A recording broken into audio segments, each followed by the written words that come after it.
Simulasi coaching Ken 1. Assalamualaikum Bu Risma. Waalaikumsalam. Apa kabar Ibu? Alhamdulillah. Terima kasih Bu. Iya. Mana Pak? Seperti ini Bu. Maksud kedatangan saya hari ini sebenarnya saya ingin curhat kepada Ibu. Oh. Iya. Curhat tentang sekolah saya. Ya, seperti itu. Kira-kira Bu, kan tidak mungkin hari ini ya Bu ya.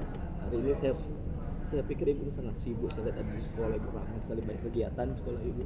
Saya pikir kapan ya Ibu punya waktu? Kalau saya Pak, yang Bapak tanya, mudah-mudahan sampai dalam 2 minggu ini saya tidak ada jadwal apapun. Nah, tinggal Bapak lah kapan waktu kesempatan Bapak yang ada. Oke, saya siap membantu Bapak. Oke, bagaimana kalau Sabtu depan Bu? Bisa? Ya, nggak apa-apa Pak. Oke, terima kasih ya Bu. Berarti Sabtu depan kita jumpa lagi ya Bu. Iya Pak. Kalau begitu saya permisi Bu. Oke Karena Bapak. saya juga sudah punya janji kalau ada teman dari sekolah lain datang ke sekolah saya. Iya. Kalau gitu saya Sehat-sehat ya permisi. Pak. Ibu juga terima Iya. kasih Bu. Iya. Assalamualaikum warahmatullahi wabarakatuh. Waalaikumsalam. 1 minggu kemudian.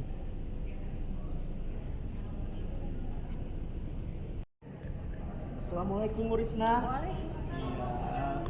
Apa kabar Ibu? Ya, terima kasih Ibu. Alhamdulillah. Seperti yang Bapak lihat, saya sehat kan? Ya, makin cantik Iya. saja Bu Risna ini. Iya. Cantik. Iya Pak. Kalau yang saya dengar kemarin, Bapak ada yang mau Bapak ungkapkan. Kira-kira apa ya Pak yang permasalahan yang Bapak hadapi? Nah, jadi seperti ini Bu. Jadi sampai saat ini juga saya kepikiran terus dengan sekolah saya. Banyak tuh guru-guru mengeluh tentang hasil belajar siswa yang sangat menurun. Dan saya juga sudah melihat rapor pendidikan sekolah saya, banyak menurun sekali hasil seperti itu. Saya pikir di mana kira-kira permasalahannya itu ketika saya supervisi beberapa guru, saya pikir ada guru yang memang sudah melaksanakan tugasnya sebagai guru sudah sangat baik, itu terutama guru-guru yang masih muda. Mereka menggunakan IT dalam pembelajaran, menggunakan metode pembelajaran yang bervariasi seperti itu. Saya pikir tetapi tetap hasilnya juga tidak sesuai dengan yang diharapkan, karena melihat karakter dan gaya belajar siswa itu sangat-sangat berbeda. Ada yang aktif, ada yang tidak aktif, agresif, tidak agresif, banyak sekali permasalahan di kelas seperti itu. Nah, kemudian juga permasalahan yang dialami oleh sekolah saya, terutama tuh guru-guru yang sudah usianya itu di atas 50 tahun. Mereka tuh sepertinya di zona nyaman, masih menerapkan pembelajaran paradigma lama seperti itu. Sementara di sini sudah pembelajaran paradigma baru yang harus diterapkan oleh semua guru seperti itu. Nah, saya pikir di mana letaknya ya Bu? Apakah saya sebagai kepala sekolah merasa kurang berhasil? Seperti dulu saya merasa menyalahkan diri saya sendiri. Karena kalau hasil belajar siswa itu tidak sesuai dengan harapan, saya pikir itu balik kepada saya sebagai kepala sekolah. Ini saya kurang berhasil. Karena seperti itu. Bagaimana tuh Bu? Sebenarnya kalau saya perhatikan ungkapan Bapak hari ini, Bapak itu seorang kepala sekolah yang berdedikasi tinggi. Kenapa saya katakan demikian? Bapak datang kepada saya, Bapak ungkapkan permasalahan. Kemudian Bapak sudah mengetahui loh hambatan permasalahan itu, bahwasanya guru-guru Bapak itu rata-rata di usia 50 tahun ke atas itu berada di zona nyaman, nyaman yang dalam keadaan paradigma lama. Kemudian hasil belajar siswa menurun dengan karakter-karakter yang berbeda-beda. Kemudian Bapak juga mengharapkan bahwasanya ada perubahan. Ini sudah Bapak miliki. Luar biasa Bapak seorang kepala sekolah sudah mengetahui permasalahan. Bapak jangan takut, karena di samping permasalahan yang Bapak ketahui, Bapak hadapi, ternyata Bapak juga punya potensi. dari yang saya dengar ungkapan Bapak, Ya. Bapak memiliki loh guru-guru yang Ya. muda, yang berkarakter, yang mempunyai teknologi tinggi. Bagaimana menurut Bapak yang sudah Bapak lakukan terhadap potensi yang ada? Iya. Itu pertama dulu. Iya. Saya ingin mendengarkan dari Bapak. Memang seperti yang saya katakan tadi di awal, saya sudah melakukan supervisi walaupun belum ke semua guru. Nah, ke depannya saya akan mensupervisi semua guru. Saya ingin melihat permasalahan oleh guru-guru saya semuanya, di mana saya coba berdiskusi. Mereka melihatnya jangan sebagai saya sebagai supervisor, saya sebagai teman, saya posisikan sebagai teman, di mana berkeluh kesah seperti itu. Tapi toh dengan saya melakukan supervisi juga hasilnya juga Masih tetap begitu. seperti itu. Itu bagaimana Bu? Baik Pak, kalau begitu di dalam pelaksanaan supervisi ada tidak Bapak lakukan pasca supervisi?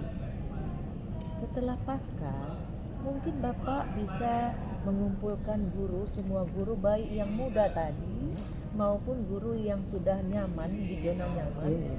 Itu Bapak Benar-benar. kumpulkan. Bagaimana Bapak bisa berkolaborasi Iya. dengan guru yang muda dan guru yang tua. Seperti itu Bu. Nah, Iya, itu yang belum saya lakukan tuh Bu. Itu kemudian Pak, sekarang ini kita sudah lagi hit-hitnya ada PMM. Kira-kira dari berapa Iya. jumlah guru Bapak, berapa kira-kira jumlah guru yang melaksanakan PMM Pak? Ini juga yang menjadi permasalahan di sekolah saya. Saya lihat keaktifan dalam mengakses PMM itu di sekolah saya itu hanya 50% Bu. Lagi-lagi tadi yang usia muda oke, masih semangat. Nah, usia tua ini membuka PMM saja sesekali, melakukan aksi nyata bahkan belum ada itu. Saya lihat, saya tetap motivasi terus pada mereka ya. Nah, tapi ya mungkin kedepannya saya akan lakukan itu yang seperti Ibu katakan, PMM diaktifkan kembali ya.